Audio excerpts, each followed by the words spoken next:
They fired me after I saved them $38 million. No severance, no goodbye. Just a folder with pre-printed termination papers. But they forgot one crucial detail: every license, every contract, every system that kept their pharmaceutical empire running was registered under my name. Now the CEO's mistress, the one who orchestrated my removal, wires me $18,000 every month just to keep their company from flatlining. Revenge tastes better when served with a monthly invoice. My name is Sydney Langford, and at 44, I'd spent the last 12 years building Neurovatec's compliance infrastructure from the ground up.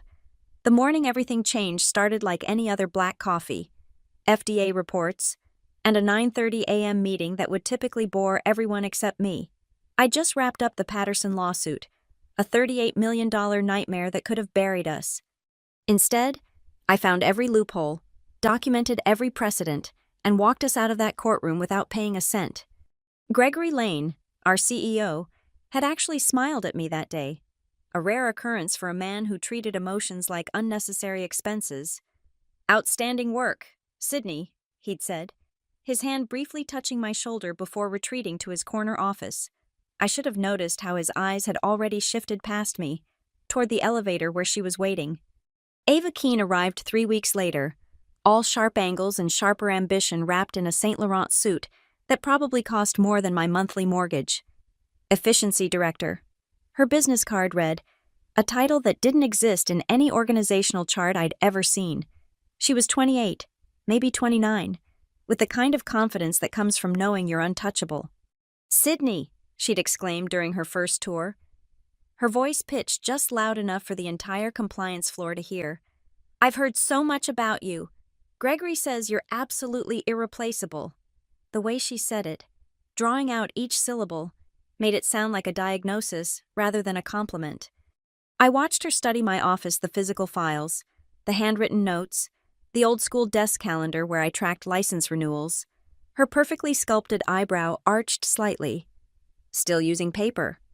How wonderfully vintage, though I suppose AI-driven systems aren't for everyone, especially those set in their ways. The first all-hands meeting under her efficiency initiative felt like watching a car accident in slow motion. She stood at the front of our conference room, laser pointer dancing across slides filled with buzzwords: synergy, optimization, digital transformation. When she reached the slide about eliminating single points of failure, her eyes found mine across the room. "The modern workplace can't afford to be dependent on any one person," she announced, her smile as sharp as her stilettos. "Knowledge hoarding is a relic of the past. Everything must be scalable, transferable, replaceable." I felt my assistant, Marcus, shift uncomfortably beside me. He'd been with me for 6 years, knew how I'd personally negotiated every vendor contract, how my name was attached to every federal license that allowed us to manufacture, distribute, and sell our products. "What about regulatory compliance?" I asked, my voice steady despite the chill running down my spine.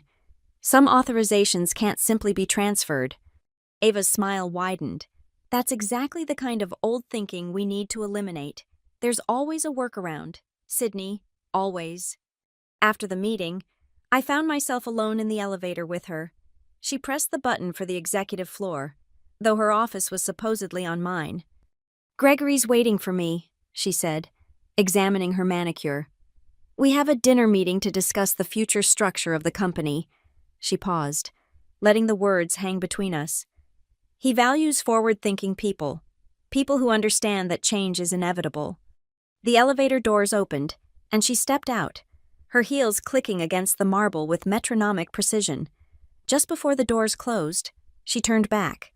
"Oh, Sydney, you might want to start documenting your processes, for continuity purposes. We wouldn't want all that knowledge trapped in one person's head or their filing cabinets." That night, I stayed until 11:45 p.m., not working on reports or reviews, but quietly backing up every authorization, every license, every critical document onto encrypted drives. My name wasn't just on these papers as a formality. According to federal regulations, I'd memorized chapter and verse. I was the authorized representative. Me, Sydney Langford, not Neurovatec, not Gregory Lane, and certainly not whatever Ava Keene thought she was becoming. As I locked my office, I noticed the light still on in Gregory's corner suite. Through the glass, I could see two silhouettes, standing closer than any professional meeting required. Change was indeed inevitable, but Ava Keene had no idea what kind of change she was about to trigger. The dismantling of my career began with small cuts. So precise, I almost admired the surgical precision. First, my access to the licensing management system disappeared overnight. Technical glitch, it informed me, though the help ticket I submitted vanished into digital oblivion. Then my contract folders, 23 years of meticulously negotiated agreements, were relocated to a centralized digital repository that somehow never granted me login credentials. "Sydney, we need you on a special project," Ava announced one Tuesday morning. Breezing into my office without knocking, she placed a tablet on my desk, her French manicure tapping the screen. "Inventory optimization. We need someone detail-oriented to audit our medical supply storage." I stared at the screen showing rows of surgical masks and sanitizer bottles. "I'm the head of risk and compliance. We have a facilities team for inventory." "Were," she corrected, perching on the edge of my desk like she owned it. "You were the head of risk and compliance. We're restructuring. Think of this as expanding your horizons." That afternoon, I found myself in the basement storage facility, clipboard in hand, counting boxes of latex gloves while my MBA from Wharton and 2 decades of experience mocked me from their frames on my stripped office wall. The facility's staff avoided eye contact, embarrassed by my presence among the cleaning supplies and expired hand soap. The younger employees, the ones Ava had been recruiting with promises of disrupting the old guard, began treating me like a relic. They'd walk past my office when I was still allowed in it discussing AI solutions and blockchain integration.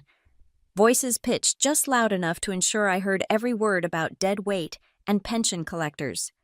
But I wasn't idle in that basement. Between counting bedpans and biohazard bags, I was documenting every federal license I'd personally secured, every vendor relationship tied to my credentials, every regulatory approval bearing my signature. I cataloged them all on my personal laptop, encrypting files with passwords Gregory's IT wonder kids couldn't crack in a lifetime. The FDA licenses alone were a masterwork of bureaucratic complexity. Each one required a designated responsible official, me, whose personal credentials were verified through a federal database. The DEA permits for our controlled substance research, Sidney Langford. The international import agreements, Sidney Langford. The clinical trial authorizations, all me. Marcus found me one evening at 7:15 p.m., sitting in the cafeteria with my laptop and a cold cup of coffee. "They locked you out of the executive floor," he said, sliding into the seat across from me. "Security has orders, Ava's orders." "I know," I continued typing, fingers flying across the keyboard as I archived another set of credentials. "Sydney, what are you doing? Everyone can see what's happening. Why aren't you fighting this?" I looked up at him then. Really looked at him. Marcus was 32. Brilliant. Still believed that hard work and loyalty meant something in corporate America. "I am fighting, Marcus, just not the way they expect. By letting them humiliate you by counting toilet paper in the basement. By ensuring that when they finally pull the trigger, the gun backfires." I closed my laptop and leaned forward. "Tell me, what happens when a federal license holder is terminated without proper succession planning?" His eyes widened as understanding dawned. "The licenses become invalid. Immediately, no grace period, no temporary transfer, and reapplication." I smiled. The first genuine smile I'd managed in weeks. 6 to 8 weeks minimum, assuming no complications, assuming the FDA doesn't ask why the previous holder was terminated, assuming vendors don't panic when their contracts are suddenly with an unlicensed entity. Jesus, Sydney, they have no idea. "Oh, Ava knows. She just thinks she's smarter than federal regulations." I stood, gathering my things. "She's counting on me being too professional, too ethical to let the company burn. She thinks I'll cave, agree to whatever insulting consultant contract they offer to keep the lights on." Marcus grabbed my arm as I turned to leave. "What if you're wrong? What if they find a workaround?" I thought about the hidden clause in my original employment contract. Section 12.B. The one Gregory had signed without reading because he trusted his legal team. Who trusted me? the clause that specifically stated all licenses and authorizations would be immediately revoked upon involuntary termination, with no possibility of transfer without my written consent. Then I'll have learned something new about federal law, I said, but I've been doing this for 23 years. Marcus, I don't make mistakes when it comes to compliance. As I walked to my car, I passed Ava's BMW in the executive lot, parked in the spot that used to have my name on it. Through the building's glass facade, I could see the lights of Gregory's office still burning, two shadows visible through the window. Tomorrow, I knew, would bring the final cut. The folder with pre-printed termination papers was probably already sitting in HR, waiting for Ava's signature. She'd make it quick, clinical, like everything else she did. She had no idea she was about to perform surgery with a scalpel that would sever her own arteries. The company-wide meeting was scheduled for 10 a.m. sharp on a Thursday that smelled like rain and betrayal. I arrived early, choosing a seat in the back row where I could watch the entire performance unfold. Employees filed in with their laptops and coffee cups, most avoiding eye contact with me, the woman who'd been counting bandages for the past 2 weeks. Ava entered like she was walking a runway, Gregory trailing behind her with the practiced indifference of a man who'd grown comfortable with his choices. She wore blood red, a color that seemed almost prophetic given what was about to happen. "Good morning, everyone," she began, her voice carrying that artificial sweetness that made my teeth ache. "Today marks a pivotal moment in Neurovatech's evolution. We're not just updating our organizational structure, we're revolutionizing how we operate." The slides began. Flowcharts with my department notably absent. New titles that sounded like Silicon Valley fever dreams, agility champion, innovation catalyst, synergy architect. When she reached the slide titled Eliminating Redundancies, my photo appeared on screen. I heard the collective intake of breath, the uncomfortable shifting in seats. 23 years reduced to a single PowerPoint slide. "Some positions," Ava continued, laser pointer circling my image like a vulture, "have become obstacles to our growth. Positions that represent the old way of doing things. Positions that hoard knowledge instead of sharing it. Positions that resist the inevitable march of progress." She clicked to the next slide. My title, Head of Risk and Compliance, appeared with a red line through it. Effective immediately. This role is being eliminated. In today's agile environment, compliance isn't one person's responsibility, it's everyone's. We don't need gatekeepers. We need collaborators. Marcus half rose from his seat 3 rows ahead, but I caught his eye and shook my head slightly. Let her finish. Let her dig the grave deeper. Sydney Langford's contributions to Neurovatech have been, she paused, savoring the moment, adequate for their time, but that time has passed. Security will assist with the transition. 2 security guards appeared at the back doors as if summoned by her words. I recognized them, Tom and David. Guys I'd shared cafeteria small talk with for over a decade. They looked like they'd rather be anywhere else. I stood slowly, gathering my things with deliberate calm. The room was silent except for the hum of the projector and someone's nervous cough. As I walked toward the aisle, Ava's voice followed me. "Oh, Sydney HR has prepared your exit documentation. No need for lengthy goodbyes. We believe in efficient transitions." I stopped at the end of my row, turning to face her. The entire room held its breath. "Efficiency," I repeated, tasting the word. "Tell me, Ava, in all your research about digital transformation and agile methodologies, did you happen to study federal compliance regulations?" Her smile flickered. "That's exactly the kind of fear-mongering that's held this company back." "Section 21.4 of the FDA Medical Device Regulations," I interrupted, my voice carrying clearly across the room. "Section 9.2 of the DEA Controlled Substance Protocols. Title 15 of the International Trade Agreements.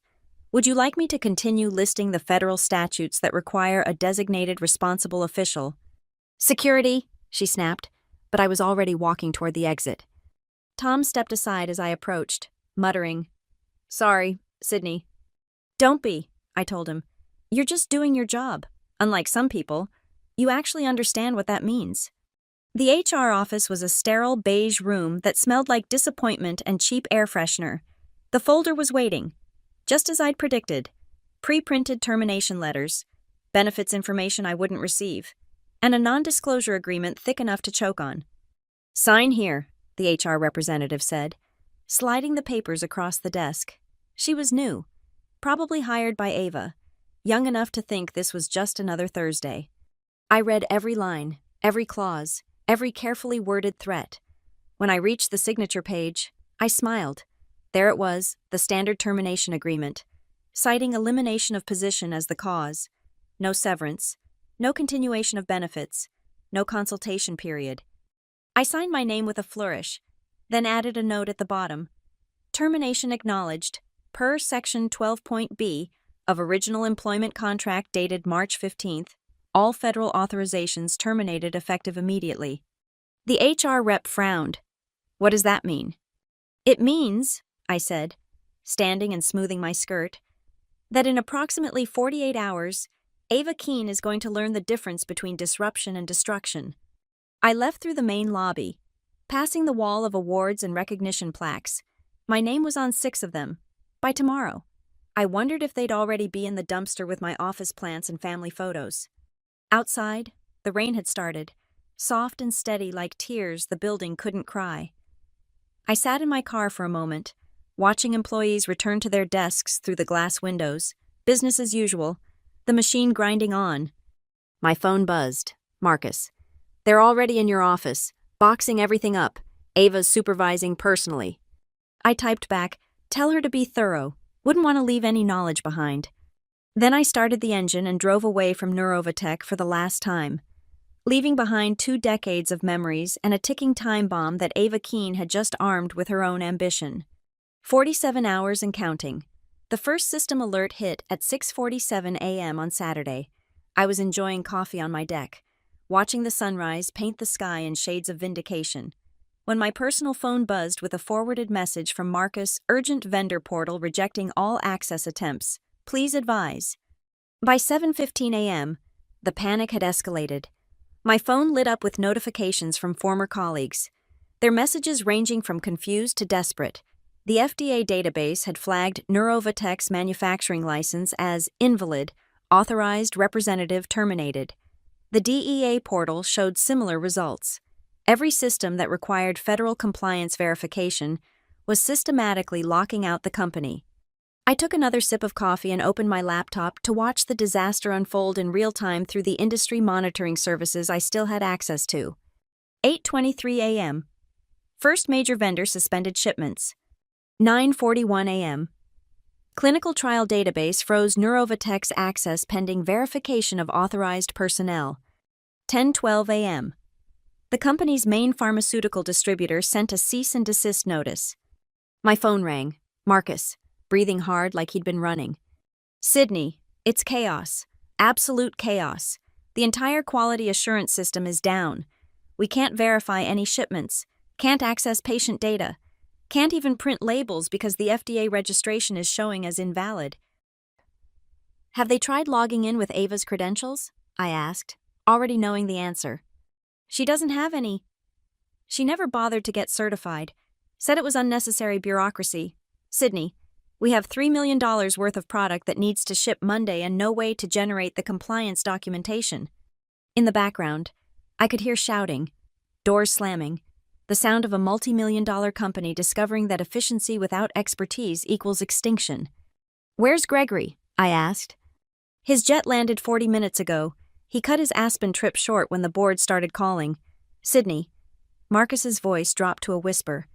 "Ava tried to use your old login credentials. When that failed, she tried to forge your digital signature on the renewal applications." I sat up straighter. "She did what?" "It caught it immediately, flagged it as attempted federal fraud. The FBI might actually get involved." The irony was delicious. In her desperation to prove she didn't need me, Ava had potentially committed a felony. By noon, my LinkedIn notifications were going crazy. Word travels fast in the pharmaceutical industry, and Neurovatech's systematic lockout from every federal database was the kind of catastrophic failure that became cautionary tales at conferences. 2:17 p.m. brought the call I'd been expecting. Gregory's personal cell. I let it ring 4 times before answering. "Sydney." His voice had lost its usual commanding tone, replaced by something I'd never heard before: fear. "Gregory, We need to talk. We are talking. In person, please. The company. The company that eliminated my position, I interrupted. The company that decided I was a redundancy. That company. Silence. Then, it was a mistake. Ava didn't understand. Ava understood exactly what she was doing. She just didn't understand the consequences. Neither did you, apparently. Sydney, please. $38 million. You saved us $38 million just 2 months ago. And you thanked me by having your girlfriend count bedpans in the basement before firing me without severance. Forgive me if I'm not feeling particularly charitable. What do you want? The words came out strangled, desperate. Right now, I want to finish my coffee and enjoy my weekend. The same weekend you and Ava stole from 23 years' worth of other weekends I spent building the infrastructure you just destroyed. The FDA is threatening to suspend our manufacturing permit entirely. Do you understand what that means? Better than anyone? Certainly better than your efficiency director. Name your price. I laughed. Actually laughed. You think this is about money, Gregory? You had security escort me out like a criminal. You let that woman humiliate me in front of the entire company. You destroyed my career because she whispered sweet nothings about synergy and disruption in your ear. I'll fire her, today, right now. No. The word came out sharp and final. You made your choice. You chose her vision over my expertise. Now live with it. Sydney. Oh, and Gregory, tell Ava she might want to retain a good lawyer. Attempting to forge federal documents carries a sentence of up to 5 years. But I'm sure she can innovate her way out of federal prison. I hung up and turned off my phone. Outside, the afternoon sun was warming my garden. I'd planted it myself. Every flower, every herb, every carefully tended vegetable. It would bloom without Neurovatech. So would I. But first, I had the pleasure of watching a company that thought it didn't need me discover exactly how wrong they were. The dominoes were falling faster now, each system failure triggering 2 more, a cascade of consequences that no amount of buzzwords could stop. Ava Keene wanted to eliminate single points of failure. She succeeded. She eliminated the single point holding everything together. Me, by Monday morning, Neurovatech had transformed from a Fortune 500 pharmaceutical company into a case study in corporate self-destruction. I heard about it through the industry grapevine, former colleagues calling with a mixture of schadenfreude and genuine concern, competitors sniffing around the wreckage for opportunities. Marcus sent me a photo at 7:32 a.m. The parking lot, usually packed by this time, was half empty. The ones who had shown up were clustered in the lobby, a mob of confusion and barely controlled panic. They can't access anything, his text read.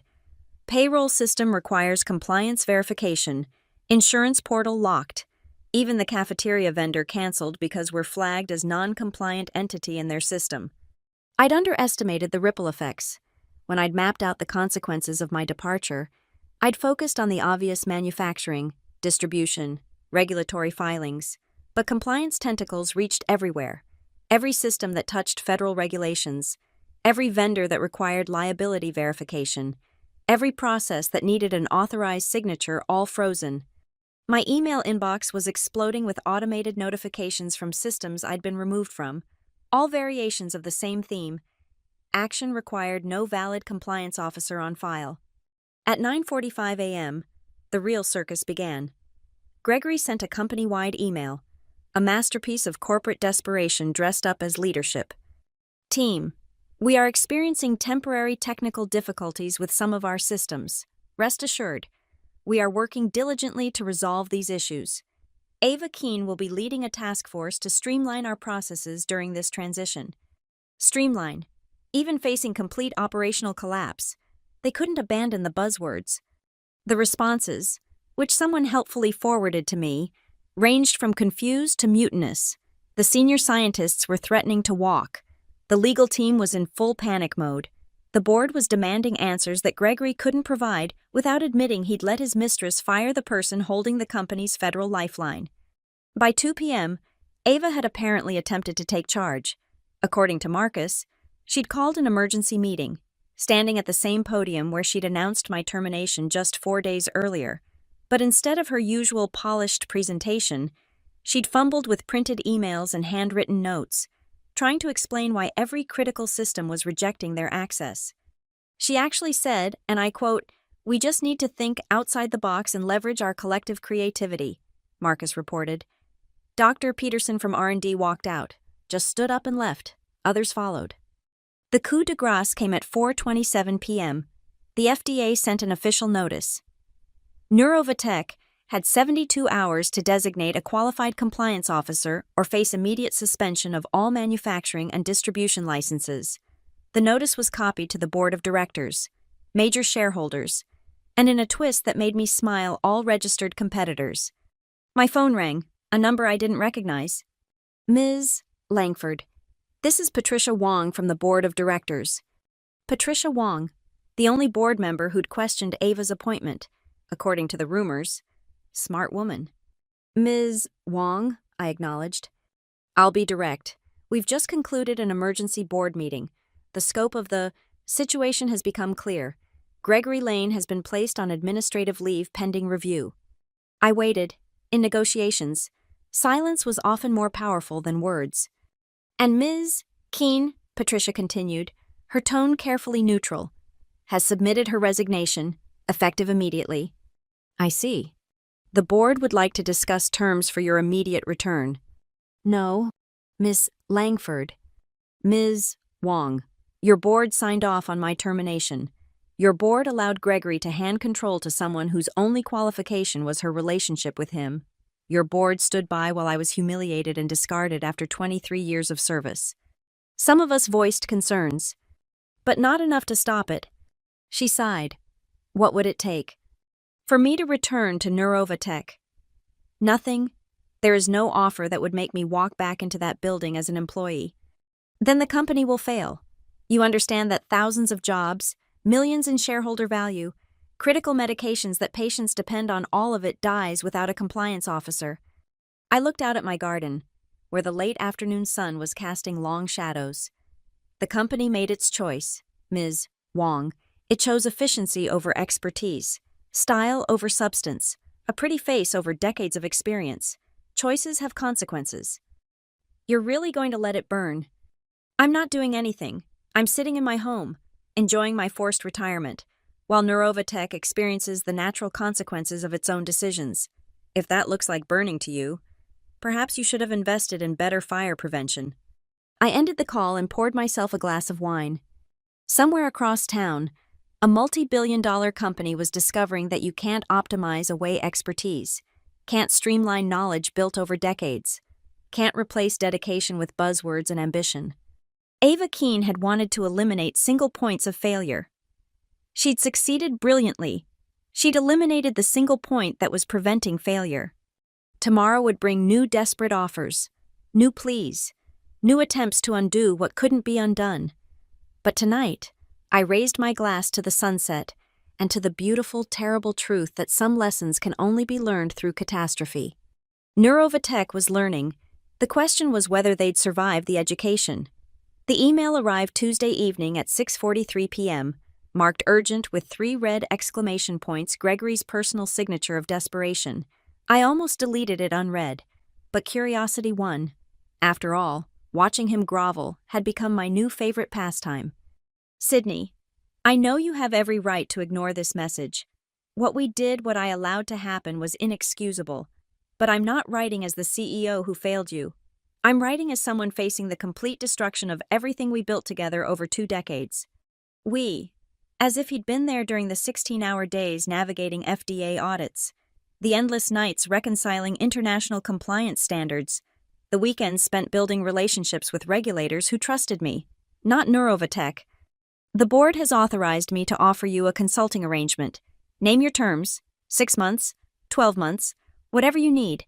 We'll pay your full salary plus a 50% premium, full benefits, a formal apology, whatever it takes." I scrolled down to find the attached contract, already prepared by legal, senior compliance consultant. They'd even included a clause preventing any interference from efficiency initiatives. How thoughtful. My reply was brief, no. The phone rang within minutes. "Gregory, of course." "Sydney, please, just hear me out." "I'm listening," I said, settling into my couch with a cup of tea. The FDA has given us 48 more hours. After that, they'll suspend everything. Do you understand? We have cancer patients depending on our drugs, children with rare diseases. This isn't about me or Ava or corporate politics anymore. It never was about that for me. Gregory, I spent 23 years making sure those patients got their medications safely. You spent 6 weeks destroying that infrastructure because someone in a tight skirt convinced you I was dead weight. I made a mistake. You made a choice. So did I. I choose not to fix your mistake. Sydney, I'm begging you. Gregory Lane, the man who never apologized, never showed weakness, never admitted fault, was begging. I should have felt satisfied. Instead, I felt tired. Where's Ava in all this? I asked. Silence, then she's indisposed. Marcus had texted me the real story. Ava had tried to flee back to whatever Silicon Valley startup had spawned her, only to discover her reputation was radioactive. Who would hire an efficiency director who'd efficiently destroyed a Fortune 500 company in 6 weeks? Let me be clear, Gregory. There is no scenario where I return as an employee. None. That bridge isn't just burned, it's nuclear waste. Then what? You'll let thousands of employees lose their jobs. Let patients suffer. I'm not letting anything happen. You did this. Your board did this. Ava did this. I'm just a private citizen enjoying my unexpected early retirement. There must be something. I set down my tea. Decision crystallizing. Actually, there is one possibility. Anything.